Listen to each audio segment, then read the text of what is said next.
The United States threatens Iran with military force after accusing the Islamic Republic of trying to acquire nuclear weapons. Hello, I'm Anand Naidu, and this is The Heat.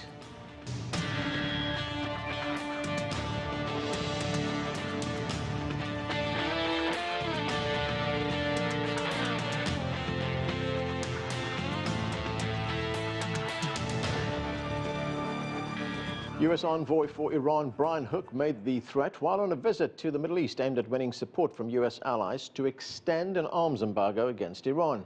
Saudi Arabia and Israel are behind the American effort, while there's significant resistance from other Security Council members. Earlier in the week, U.S. Secretary of State Mike Pompeo made the case for an extension to the UN Security Council, where he received a frosty reception. China and Russia, both veto-wielding members, say they're against reimposing the arms embargo on Iran. Earlier, I spoke with the Saudi ambassador to the United Nations, Abdallah Al-Mouallimi. I asked him how the kingdom would respond if an arms embargo is lifted. Well, we are in continuous consultation with all members of the Security Council, including the P5 and specifically with China and Russia. We enjoy good relations with these two states, and they both understand our position, and they have expressed their sympathy with Saudi Arabia at the time of the various attacks that we were subjected to. We also understand their opposition to continuing the arms embargo against Iran for reasons that they are more aware of than we are, and we believe that this subject has to be a topic for further discussion between us and these two countries and other countries of the Security Council. So we understand that this is a first position that they are expressing. We hope that we can demonstrate to them that Iran has not acted responsibly in the past few years and has continued to provoke unrest and instability in the region by virtue of supply of weapons to various rebel groups in the Middle East. And as I said, we hope to be able to demonstrate that to our friends in Russia and China and to win their support for our position. Ambassador, most signatories to the Iran nuclear deal, with the notable exception of the United States, would like to preserve that deal. In fact, the Iranian Foreign Minister Javad Zarif has tied the future of that nuclear deal to a lifting of the embargo. He's saying basically that Iran is prepared to fulfill the terms of that deal if the embargo is lifted. Is that reasonable to you? Is that a good quid pro quo? Well, that's an understandable position on the part of the foreign minister of Iran. He's trying to up the ante. He's trying to come in with high demands at the beginning of these discussions. But we think that the JCPOA has proven itself to be faulty, to be full of holes, and that the goodwill that was expected of Iran to take place after the agreement did not materialize. So it is about time to re-examine the JCPOA in its entirety, and at that time all the issues will be on the table, including the boycott, including the arms embargo. You say that the agreement was full of holes, that it was faulty, that there was a lack of goodwill, but all sides agreed until the United States pulled out that Iran was fulfilling its side of that deal, including the International Atomic Energy Agency, the UN agency that was responsible for inspections.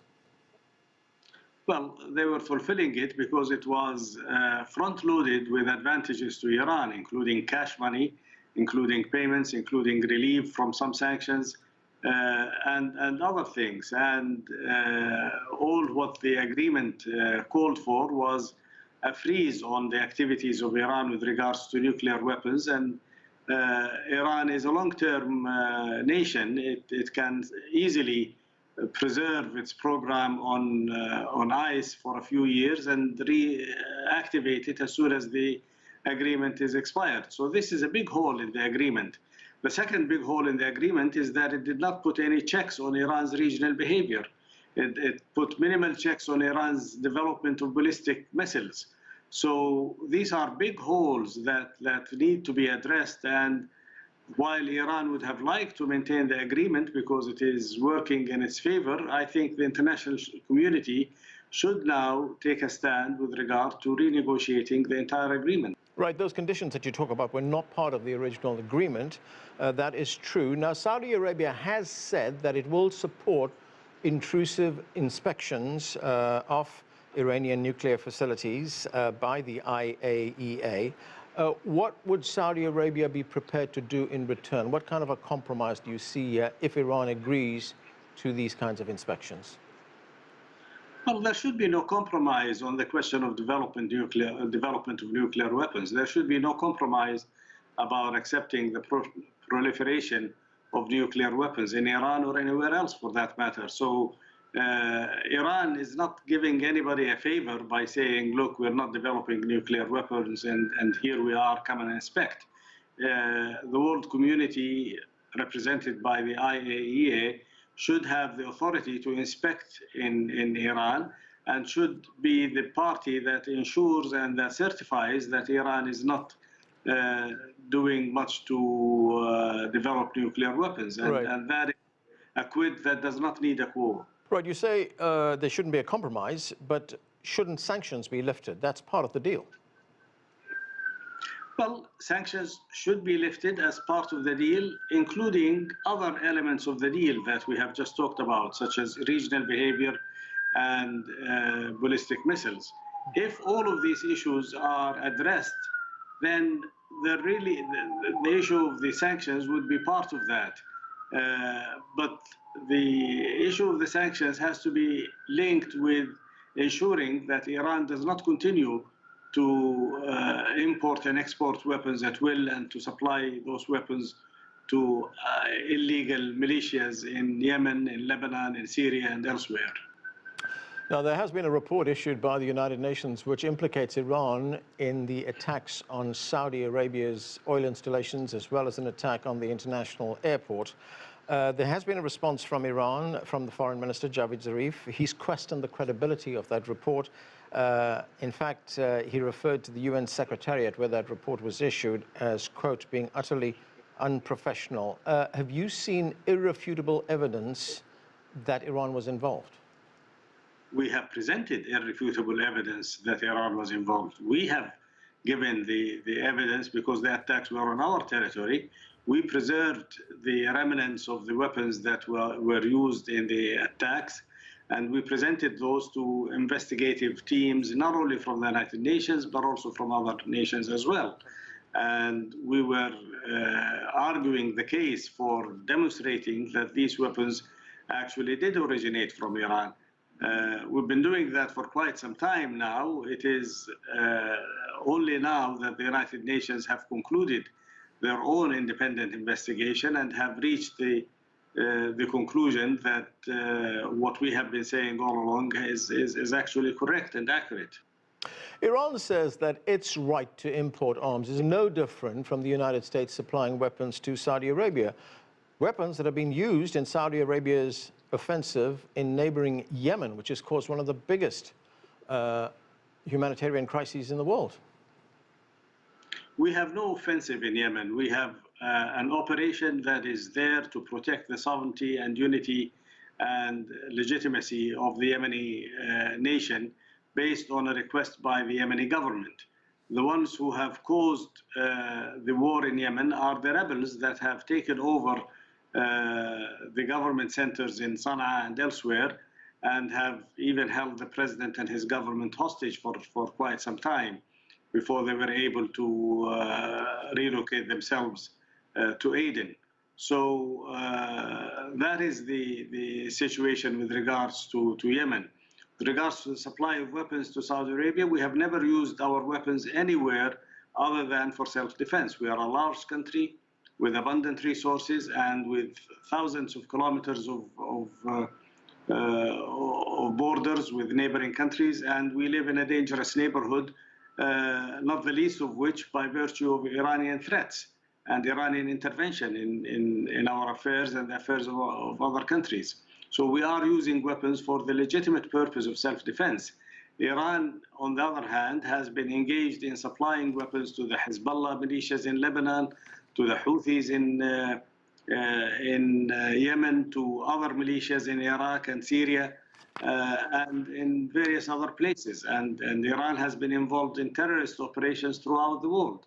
So there's a big difference between the two arguments.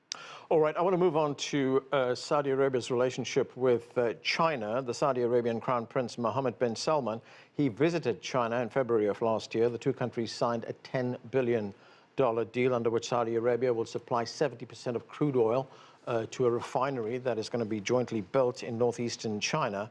Arab News newspaper says Saudi Arabia has been looking increasingly towards the east in its foreign policy. What's behind that, and how does that fit into Saudi Arabia's broader relationship with China? Well, we have excellent relations with China. We have these relations have developed steadily and have become stronger and stronger over the past few years. Along with the visit of His Royal Highness the Crown Prince, His Majesty the King Salman has visited China in 2017 and has visited China twice before that in his capacity as Crown Prince and as Governor of Riyadh region. And the commercial and economic ties between the two nations are steadily increasing. China is our top customer of crude oil. We are the top supplier to China. And we are looking at investment projects in China, including the one you referred to, which will further enhance relations between the two countries. We have a great deal of respect for the Chinese people and leadership, and we appreciate and recognize the efforts that China is making to extricate hundreds of millions of people out of poverty. And we hope to benefit from the Chinese experience and to learn from it. And we also hope to be able to contribute to it to the mutual benefit of both countries. Ambassador, Saudi Arabia and China have also reached agreement on a $265 million agreement on the provision of coronavirus kits and medical expertise from China to Saudi Arabia. How has this helped Saudi Arabia battle this pandemic? It has helped tremendously. We have been battling the pandemic very vigorously. I might add that at the beginning of the pandemic, Saudi Arabia also donated supplies of kits and medical equipment and products to the Chinese government when it was suffering from the peak of the pandemic in Wuhan province. So the arrangements that we have reached with the Chinese government are two-way street, beneficial, including this commercial agreement to have supplies from China that are being used at the moment. We are pretty much on top of the proliferation of the disease in Saudi Arabia. We have taken dramatic measures, including curtailing prayers in mosques and other facilities. So hopefully all of this is going to bear fruit in the near future. Ambassador, I have one final question on the Saudi Arabian economy. The IMF estimates Saudi Arabia's economy will contract by 6.8% this year. The COVID-19 pandemic has, of course, reduced demand for oil, Saudi Arabia's main export. Oil exports plunged by $11 billion. That's in the first quarter when it's measured on a year-on-year basis. How serious is this for Saudi Arabia? What's the plan to get out of it? Well, it is, of course, pretty serious, and Saudi Arabia has had continuous growth in its GDP over the past several years, and this year we will probably suffer a decline because of the pandemic. The government has already taken measures to curtail expenditure and to enhance revenues by various means, which will hopefully reduce the impact of this negative growth, maybe eliminate it altogether.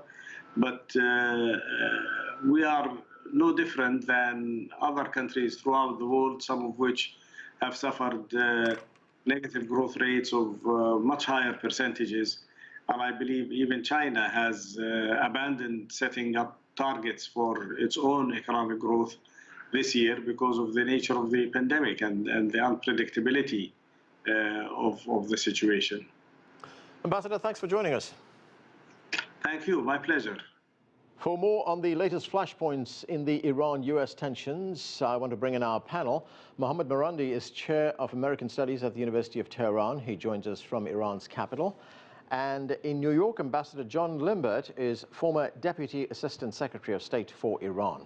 Notably, he was also among the Americans held during the Iran hostage crisis that began in 1979. Welcome to both of you to the show. Mohammad Marandi, let me start with you. As we just heard from the Saudi Arabian ambassador to the United Nations, Saudi Arabia supports an extension of that arms embargo against Iran. In addition, Ambassador Abdallah Al-Mouallimi has accused Iran of being involved in what he called terrorist operations around the world. What's your response to that? I think it's quite obvious to those who pursue politics in our region that the extremist groups such as Al-Qaeda, ISIS, the Taliban, among others, are influenced by Saudi Arabia and in many cases funded by the Saudi regime. We know from the Defense Intelligence Agency document of 2012 that the Saudis, the Qataris, the Emiratis, Turkey, and the Israelis, they were all involved in supporting the extremists in Syria. And this is something that General Michael Flynn more or less confirmed, although the discussion wasn't about Israel. In an interview on Al Jazeera, we know from WikiLeaks and other documents the role that Saudi Arabia played in Syria. And of course, we know in the 1980s the relationship between Saudi Arabia and the United States. And the genocidal war in Yemen, of course, is another instance of Saudi involvement in the region. And now we have the war in Libya, which is about to begin, it seems, between the Saudis, the Emiratis on the one hand, and the Qataris and the Turks on the other. So I don't think they're really in much of a position to talk about Iran. And any extension of the sanctions would mean a change to the nuclear deal, and that would mean the end of the nuclear deal. Ambassador Limbert, U.S. diplomats, including the Secretary of State, Mike Pompeo, as well as the United States Special Representative for Iran, Brian Hook, have been urging other Security Council members at the United Nations to extend this arms embargo against Iran. In fact, Brian Hook has been going around threatening military force against Iran. But most other members of the Security Council are against the U.S. position. In fact, this is what the Russian ambassador had to say. Let's listen. We've been watching with grave concern the policy of maximum pressure on Iran, which is better characterized as a maximum suffocation policy. Iran is being deliberately squeezed from all directions. The task is to achieve regime change or create a situation where Iran literally wouldn't be able to breathe.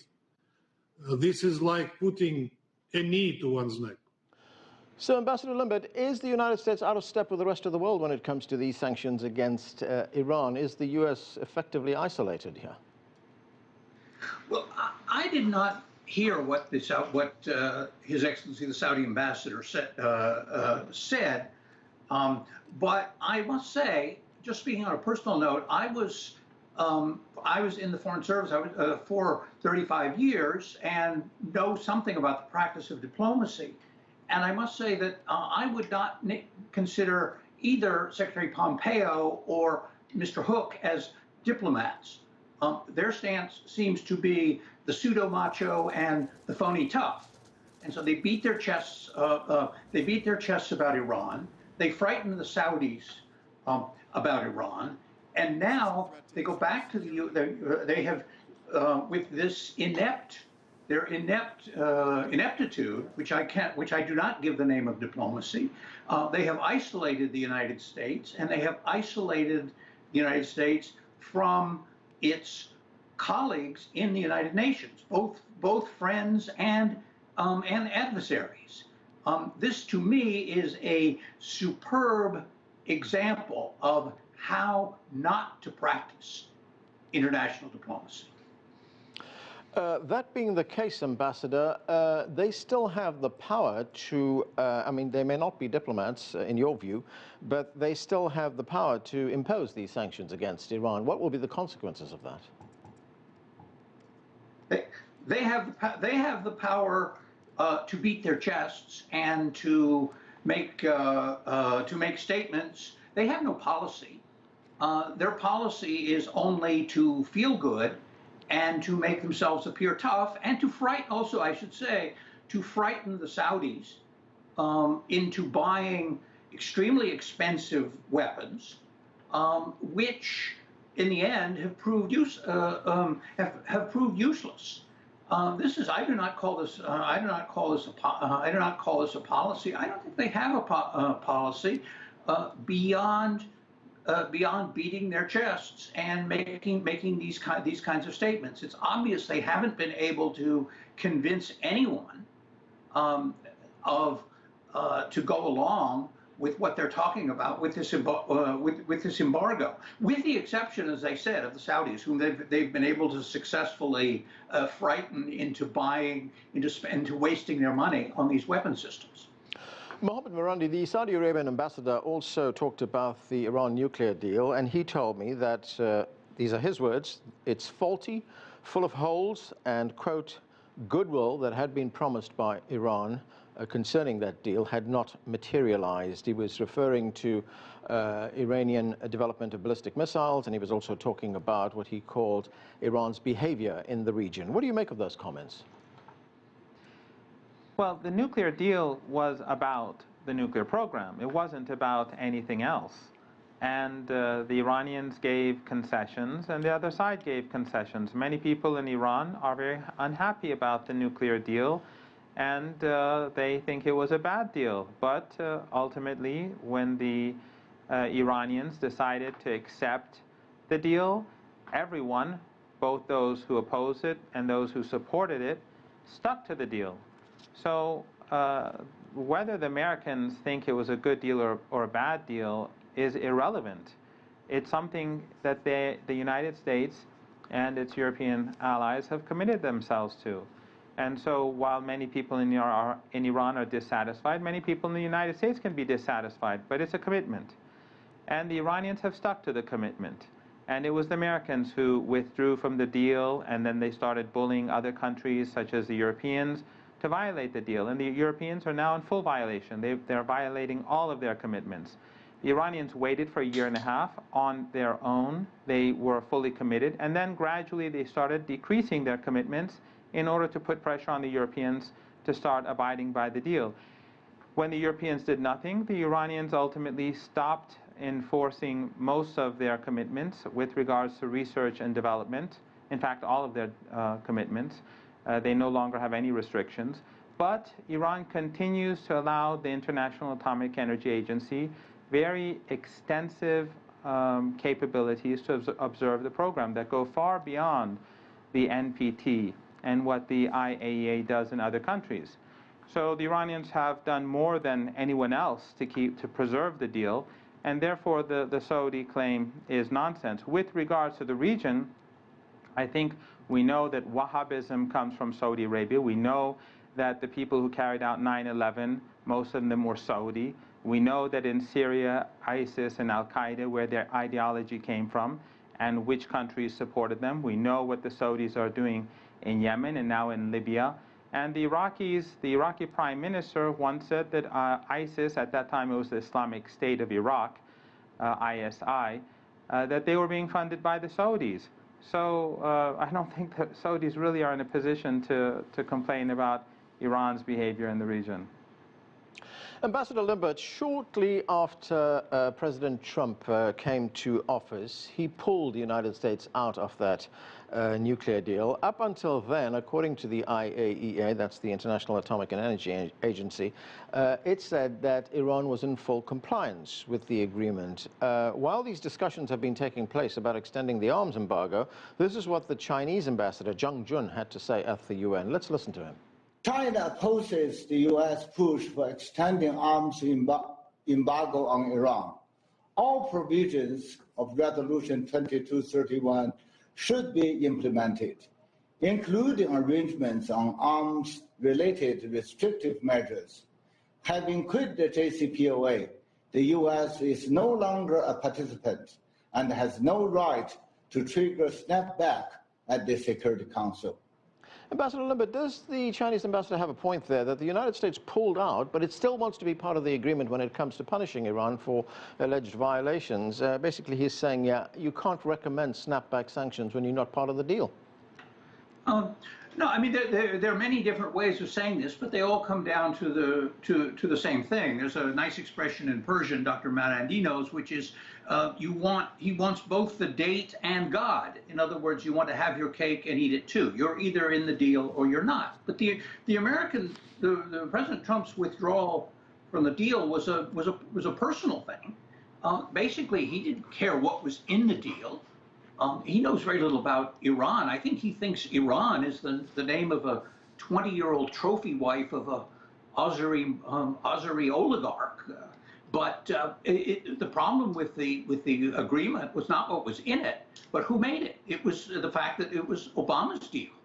And as we know, President Trump is obsessed with his predecessor. I think President Obama himself said it. He said, it's like I've rented a space in his mind.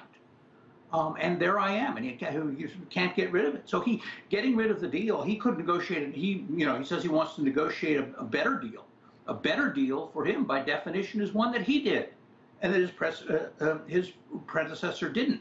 Now to claim that Iran is in violation of a deal that the United States pulled out of because President Trump didn't like his predecessor is a pretty hard argument to make. I mean, even if Mr. Pompeo and Mr. Hook were the world's greatest diplomats, I don't think they could make that case.